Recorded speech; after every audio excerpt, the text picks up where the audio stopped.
Welcome. In this session on natural deduction, we'll briefly explore metalogic. Metalogic is about logic. For example, in natural deduction so far, what we've mainly done is we've worked within the logic to develop proofs. We also worked within the logic to show semantic entailment. Now we want to make some statements about a logic. If we do this, the normal way is simply to use careful reasoning. Another way, if I was going to do this formally, is I might start with something such as Zermelo-Fraenkel's set theory and augment it to handle strings. That is, it would be much more like a computing language. One of the things I might start with is I might have an alphabet of the symbols that I want to use. Because alphabet starts with the letter A, I might use a capital A. And I might say that the alphabet, which is going to represent the symbols that I want to use, would be the string P, the string Q, the string R, and then I would keep adding them, and I might add subscripts such as P1, P2, and so on. And I might have a finite or infinite way of defining these. Of course, I also have to have operators, and so I would have a set that would represent the operators.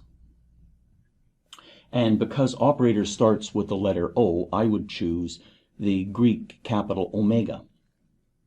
And so my omega set would be, well, it would have to include the left parenthesis because that's critical, and the right parenthesis.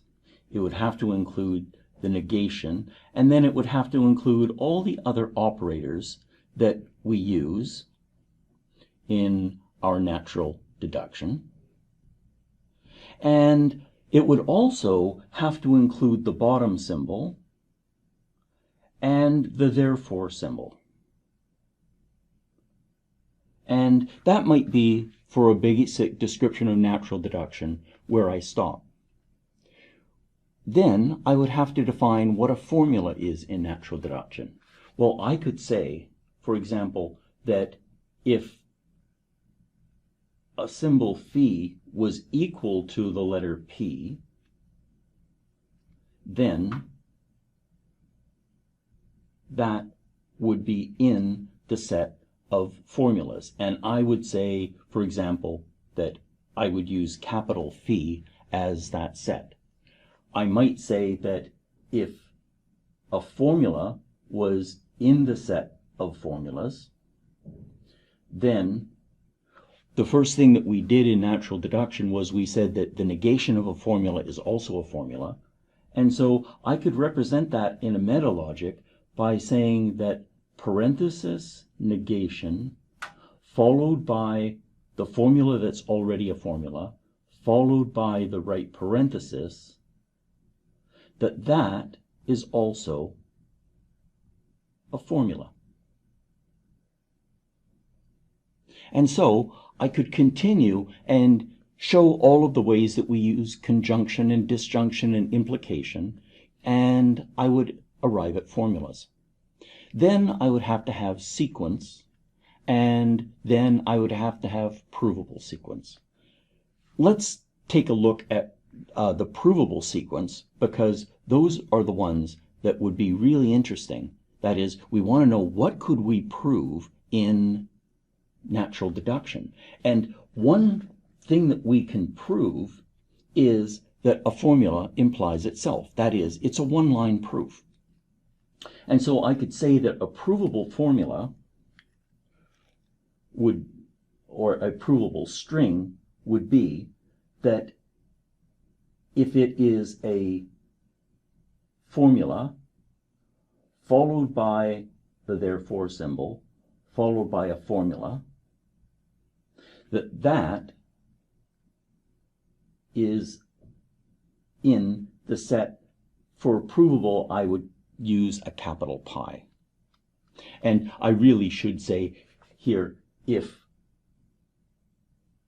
phi is a formula within natural deduction, then it's provable.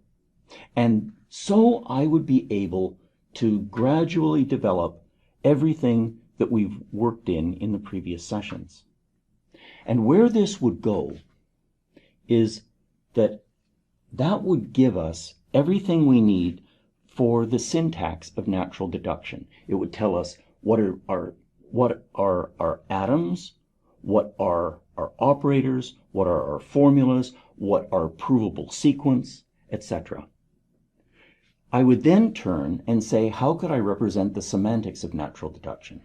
And I could do something, for example, as defining a property such as true, and this would be more than a little complicated because I would have to define what a model of a formula is. That is what a valuation is. And eventually I would be able to say that if a formula is true, that is, if a valuation of a formula, if a model of a formula is true, then if we negate that formula, which is we put a parenthesis and a negation sign and then the phi and then the parenthesis so that it's a well-formed formula, that would evaluate to false. And we can see that this is one row of the truth table for negation as we defined it earlier. I could then have 4 rows of a truth table that define disjunction, 4 rows that define conjunction, and 4 rows that define implication. And so I would be able to represent the semantics very carefully. And where this would go, so let's just put dots to indicate that eventually what we would be able to have is I would have something such as I would be able to represent the idea of semantic entailment. That is, I would be able to represent if we let gamma be a set of premises, so premise 1, premise 2, and so on until premise n, I would be able to represent semantic entailment from a premise of a conclusion in a really careful way. That is, I would be able to write down specifically what evaluation is and specifically what semantic entailment is.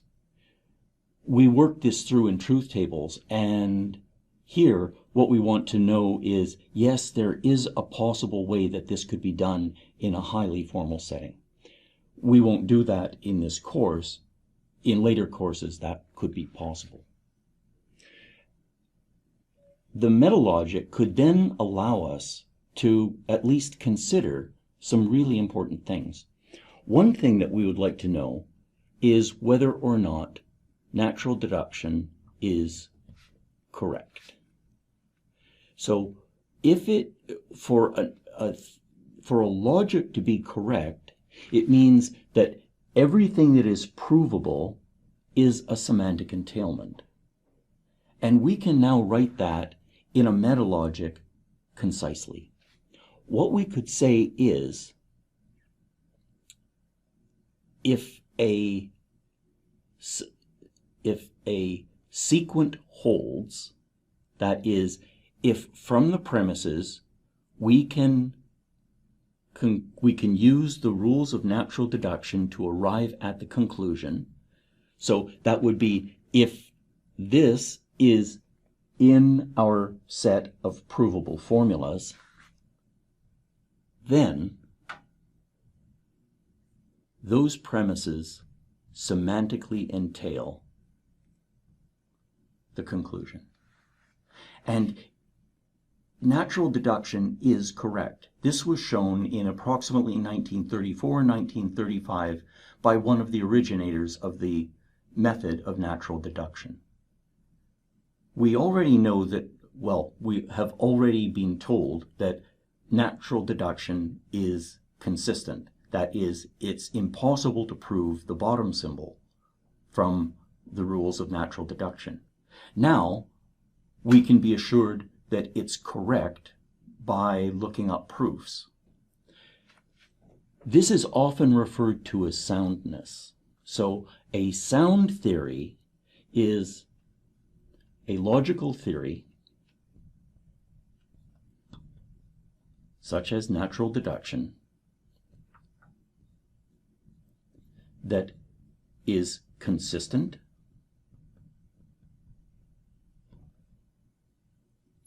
and is correct.